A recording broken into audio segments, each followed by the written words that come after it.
This is the story of 9 scientific institutions from India and the United States attempting to address socio-scientific questions about the pollution in Indian rivers by measuring specific elements from these rivers.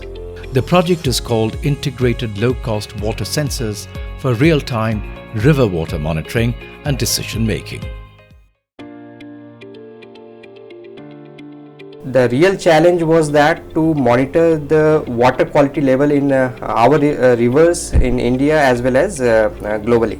There is a dumping going on during the night time, and there is no monitoring process that how much it has been diluted and how toxic it will become in the run of the river.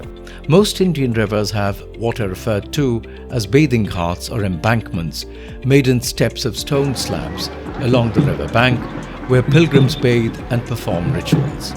The idea of the project was to develop sensors connected to an alarm system that would alert nearby bathing ghats on whether it is safe to use the water.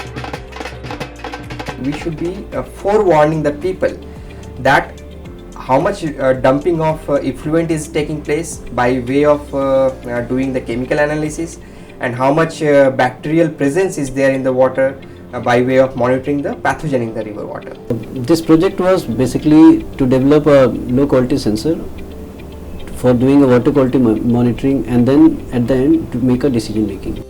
And reaching the stage to make that decision posed a formidable challenge.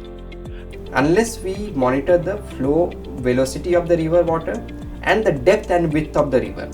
So those velocity meter as well as depth meter had to be designed and put in the buoy, and the best place to put that was below the buoy so that it can measure the velocity of the flowing water as well as the depth and the width, so that we can calculate that per ml concentration of Yamuna water how much is the concentration of these Vibrio chloride or the dumped pollutants. The real-time signal monitoring system in the buoy was planned by using compact and low-weight sensors. This was primarily to maintain buoy balance in turbulent river conditions, for example during the monsoons.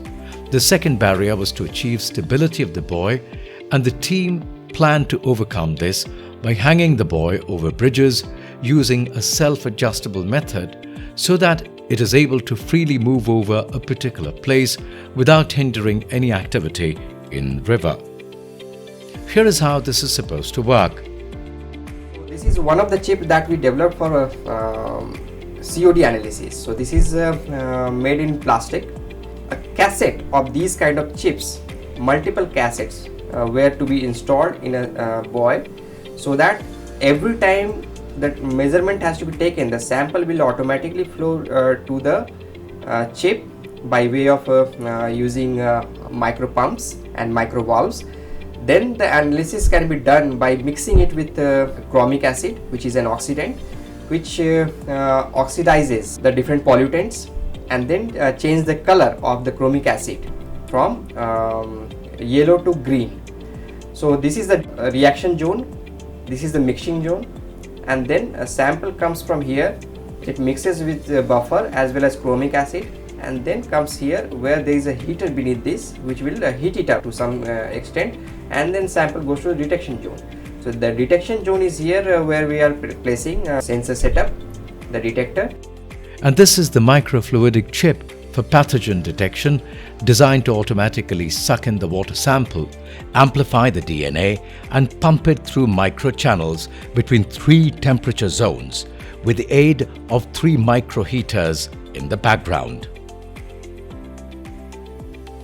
Here everything will be drawn, the liquid will be drawn automatically, and the cell lysis will take place in one zone, and the PCR amplification of up to 30 cycles will be done in the rest of the zones, and then the sample gets deposited in this well, which is separated and detected using a capillary electrophoresis amperometric detection. So the sample drawing to detection takes almost just 1 hour. And once we get the data and once we do the calibration, then the plan was to employ in the Yamuna river so that we can observe the water quality parameters. While this is one of the objectives of the project, the other is to harvest energy for meeting the demand of a real-time water quality monitoring system. initially our investigation was on wind energy, solar photovoltaics, run of the river. And then finally we found out that the solar photovoltaics with the energy storage option is going to be the best. And the cells evaluated to function optimally were based on the concept of heterojunction. The novel technique of heterojunction allows to minimize the recombination of junction, which in turn produces more power as against the classical homojunction type solar cells. It also works quite efficiently under high temperature, and what's more, light can be absorbed from both sides in these types of solar cells. River water monitoring is critical for both human and environmental health.